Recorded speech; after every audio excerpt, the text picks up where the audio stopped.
और स्वस्तिक वाला जो सीन है उसको लेकर संदीप रेड्डी वेंगा उन्होंने अलग से एक सीन भी डाला है कि नाजी सिंबल के साथ में उसको जो जोड़ा जाता है ना, उसको उल्टा उन्होंने उसका उत्तर दिया है फिल्म में। एक पादरी वो स्वस्तिक चिन्ह को नाजी सिंबल बताता है। और हाँ, एक सबसे बढ़िया बात तो बतानी रह गई, वो जो कहानी मैंने आपको बताई ना, रणबीर कपूर कहता है कि भाई पुराने समय में शिकार करके लाते थे शक्तिशाली पुरुष, तो वहां पर सबसे महत्वपूर्ण बात ये कहता है रणबीर कपूर का पात्र कि जो कमजोर पुरुष थे ना, उनको तो कोई महिलाएं चूज नहीं करती थी।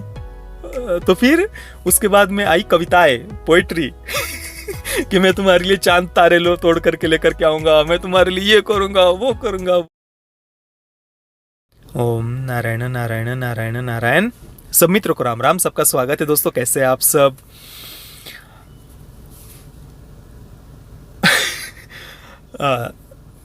दोस्तों सबसे पहले तो मुझे अपने आप को शांत करना पड़ेगा, क्योंकि अभी थिएटर से मैं ऐसा कुछ देख करके बाहर आया हूँ जिसके बाद में इतना कुछ दिमाग में चल रहा है ना, इतनी सारी बातें आ रही है मन में, इतने सारे विचार आ रहे हैं कि उन सबको संक्षेप में आप सबके साथ में कैसे शेयर करूँ, मैं यही सोच रहा हूँ।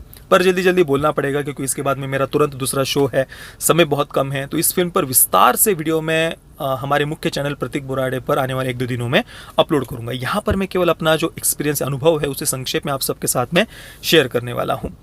तो ये बिल्कुल स्पॉइलर फ्री वीडियो होने वाला है। इस वीडियो को आप अंत तक अवश्य देखना, वीडियो को लाइक और शेयर ज़रूर करना, और जो भी नए मित्र हमारे वीडियो देख रहे हैं प्लीज़ चैनल को सब्सक्राइब ज़रूर करना और बेल आइकन को दबाना बिल्कुल भी मत भूलना। आज की हमारी इस वीडियो पर दोस्तों कम से कम 15,000 लाइक्स आने ही चाहिए। अब कहाँ से शुरुआत करूँ क्योंकि इतना कुछ क्या कहूँ मैं। सबसे पहले तो भाई संदीप रेड्डी वेंगा, उनसे मैं कहना चाहूँगा कि भाई ये फिल्म के एंडिंग में आपने क्या दिखा दिया, क्या था वो? अब मैं वेट कैसे कर पाऊँगा एनिमल पार्क का? इसके सेकंड पार्ट का एक टीज़र कहिए या जो भी है, पोस्ट क्रेडिट सीन्स आप बिल्कुल भी मिस मत करना। एंडिंग में जब एंड क्रेडिट्स शुरू हो जाएंगे ना, उसके बाद आप थिएटर से बाहर मत आना, आप वो मिस नहीं कर सकते एंडिंग वाला पार्ट, पोस्ट क्रेडिट सीन्स। वहाँ पर कुछ ऐसा दिखा दिया है जिसके बाद में आप नहीं प्रतीक्षा कर पाएंगे, वेट कर पाएंगे आने वाली अगले पार्ट की इसकी। और उस फिल्म को आप 3.5 नहीं 4 घंटे का बनाइए, क्योंकि अभी मुझे लगा ही नहीं कि मैंने 3 घंटे और 21 मिनट की फिल्म देखी। शुरुआत से अंत तक इस प्रकार से जो स्क्रीन प्ले वो इतना एंगेजिंग है, इतना कुछ फिल्म में होते जा रहा है कि आप बस जुड़े रहेंगे और देखना चाहेंगे। मैं तो चाहता हूँ कि और थोड़ी फिल्म बड़ी होती। देखिए, अब ऐसा मैंने क्या देख लिया फिल्म में वो तो मैं आपको बताऊंगा ही, पर उससे पहले स्वस्तिक वाले जिसको लेकर थोड़ा कुछ विवाद उत्पन्न हुआ उस पर मैं बात करना चाहूँगा। और उससे भी पहले मैं कहना चाहूँगा, देखिए मैंने अभी जो बातें कही उससे उत्साहित होकर आप अपनी फैमिली को लेकर के मत चले जाना फिल्म देखने के लिए, क्योंकि ये कोई फैमिली फिल्म नहीं है। वैसे भी ए सर्टिफिकेट के साथ में फिल्म को रिलीज़ किया गया है।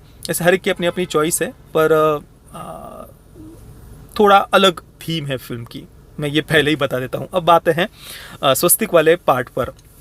तो देखिए, ट्रेलर रिलीज़ होने के बाद में सोशल मीडिया पर आपने ये कहीं ना कहीं से आपके भी सुनने में ये बात आई होगी, कई लोगों ने इस पर आपत्ति दर्ज की थी कि उसमें स्वस्तिक का जो चिन्ह है कहीं उसे नाजी सिंबल के साथ में तो कंपेयर नहीं किया, उसके साथ में कुछ ऐसा कनेक्शन तो उन्होंने नहीं दिखाया है।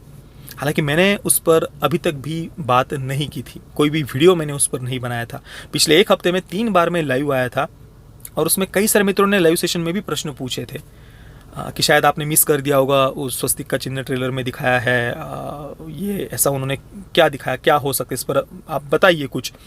और बहुत सारे मित्रों के कमेंट्स भी आए थे पिछले 1 हफ्ते में, पर मैंने अभी तक भी उस पर बात नहीं की थी। और हर बार मैंने यही उत्तर दिया था कि पहले फिल्म रिलीज़ होने दीजिए, फिल्म रिलीज़ होने के बाद ही मैं इस पर कुछ चर्चा करूंगा, बात करूंगा। क्यों? क्योंकि संदीप रेड्डी वेंगा उन पर मुझे कम से कम इतना तो विश्वास था कि स्वस्तिक के चिन्ह को ऐसा कुछ वो गलत नहीं दिखाएंगे। और फिल्म की थीम भी वैसे कुछ नहीं लग रही थी, एक पिता और पुत्र के बीच के रिश्ते पर, संबंध पर ये फिल्म थी। तो इस कारण से ज़बरदस्ती उस बात पर मैं बिना देखे फिल्म तो बात नहीं करना चाह रहा था। और मुझे इस बात का थोड़ा सा दुख हुआ कि मैं इतने वर्षों से हमारे चैनल पर आप सबके साथ में अपने विचार शेयर करते आया हूँ, फिर भी आप मित्रों को जिस विषय को लेकर चिंतित होना चाहिए था उसको लेकर मैंने उतनी चिंता नहीं देखी। जैसे कि सैम बहादुर फिल्म, राजी जैसी इतनी घिनौनी प्रोपेगेंडा फिल्म जिस फिल्म मेकर ने बनाई हो, उसकी अगली फिल्म को लेकर चिंतित हमें ज़्यादा होना चाहिए, ऐसा मुझे कम से कम लगता है। बाकी हाँ, संदीप रेड्डी वेंगा की जो स्वस्तिक वाले बात पर तो मुझे ऐसी कोई चिंता नहीं थी। वो क्यों नहीं है, ऐसा क्या उन्होंने दिखाया, वो भी मैं आपको थोड़ा सा बिना स्पॉइलर दिए बताऊंगा। बाकी एक बात को लेकर जो मुझे चिंता थी वो थी पेरेंटल, जो भी माता पिता के अनुशासन को आजकल लिबरल्स और वोक्स उन्होंने एक नया शब्द खोज लिया, पेरेंटल अब्यूज़, उसको लेकर वो छाती कूटते रहते हैं। विश्व की सबसे बड़ी समस्या उनको माता पिता का अनुशासन ही लगता है, तो उसको कहीं नकारात्मक रूप में वो ना दिखाए, यही मेरे मन में थोड़ा सा संदेह था। पर अभी फिल्म देखने के बाद मैं उस बात को लेकर भी मैं निश्चिंत हो गया हूँ।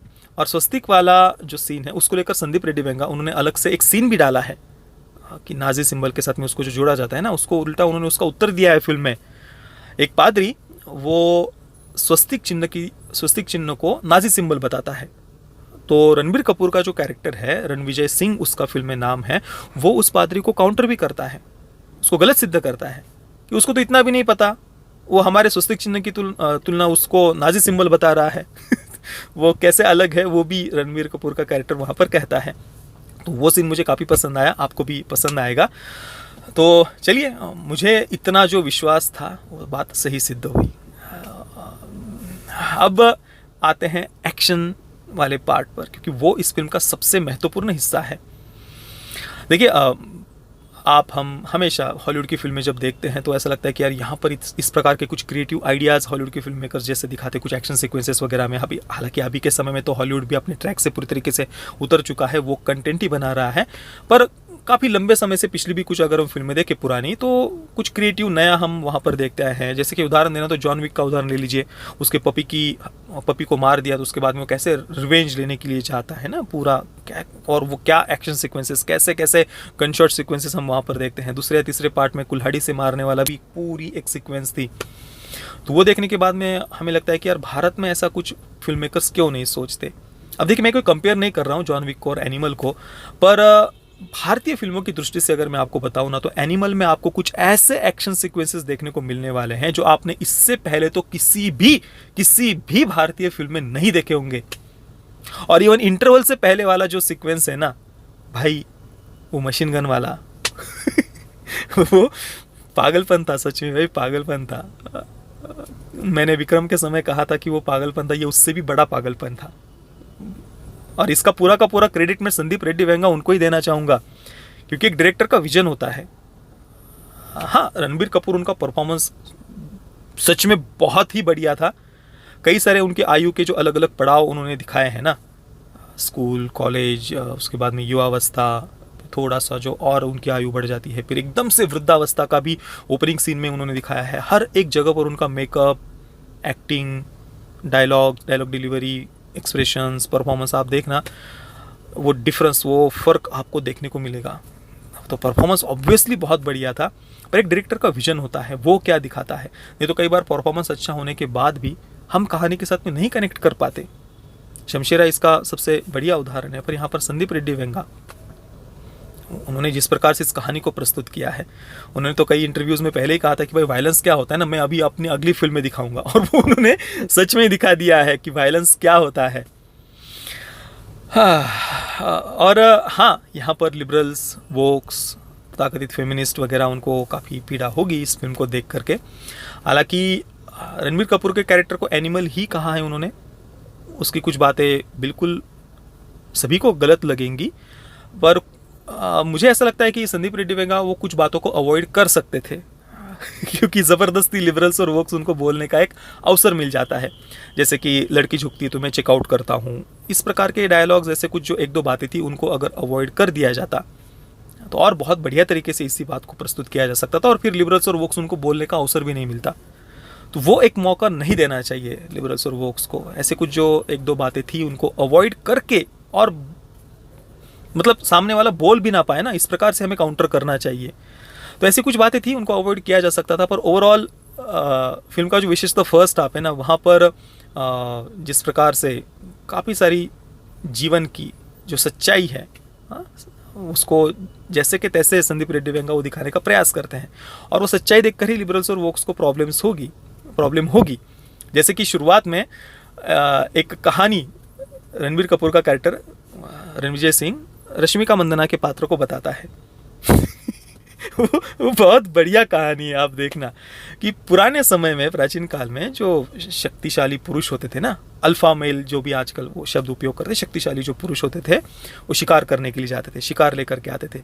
फिर जो कमज़ोर पुरुष होते थे वो उन शिकारों को इधर सब में बांट देते थे, और जो स्त्री होती थी ना वो तय करती थी कि वो किसके साथ रहना चाहेगी, किस शक्तिशाली पुरुष को वो चुनती है, किसके साथ वो अपने बच्चों को जन्म देना चाहती है, कौन उसका, उसके बच्चों का, परिवार का ध्यान रख सकता है, प्रोटेक्ट कर सकता है। ये सोसाइटी की, समाज की सच्चाई है।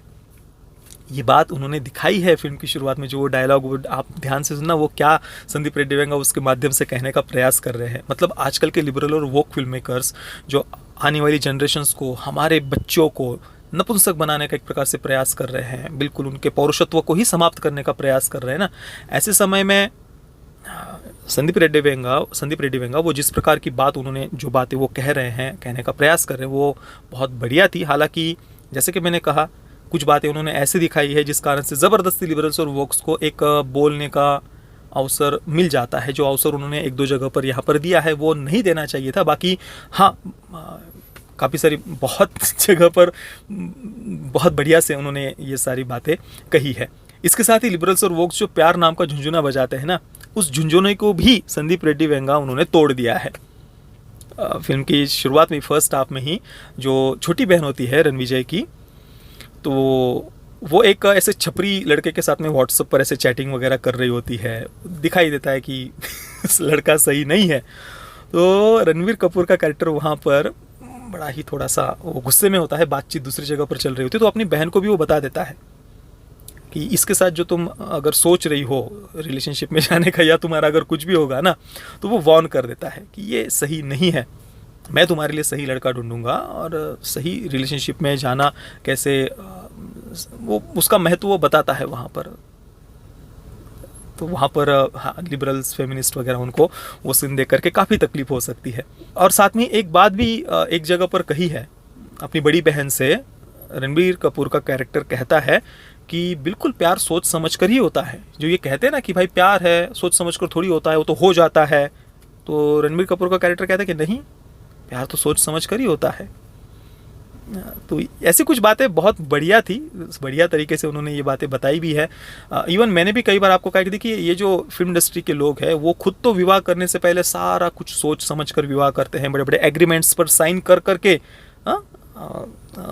फिर विवाह करते हैं, शादी करते हैं, अपने आप को फाइनेंशियली सिक्योर रखते हुए, बिल्कुल अपने ही फील्ड के लोगों के साथ में कहाँ किसके साथ शादी करूंगा, तो कैसे ब्रांड एंडोर्समेंट्स कैसे मिलेंगे कपल के साथ में वगैरह, सब कुछ सोच कर अपने आप को फाइनेंशियली सिक्योर करके फिर शादी करते हैं।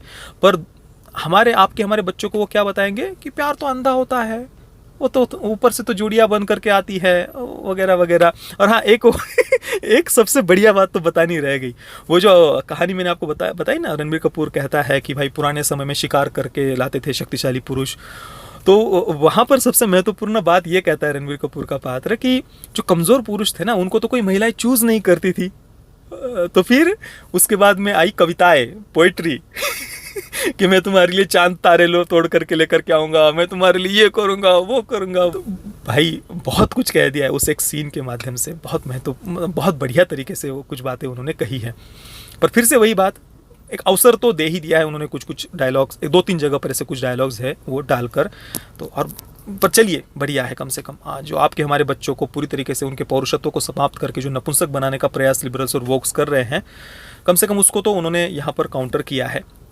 और रही बात एक्शन सीक्वेंसेस की, वो तो मैंने आपको पहले ही बताया, वो तो कुछ गजब के थे, बिल्कुल ही आपने कुछ इमेजिन ही ना किया हो, ऐसे कुछ एक्शन सीक्वेंसेस यहाँ पर उन्होंने दिखाए। बॉबी देओल का भी जो कैरेक्टर है वो बहुत इंटरेस्टिंग आपको लगने वाला है, बहुत ही ज़्यादा।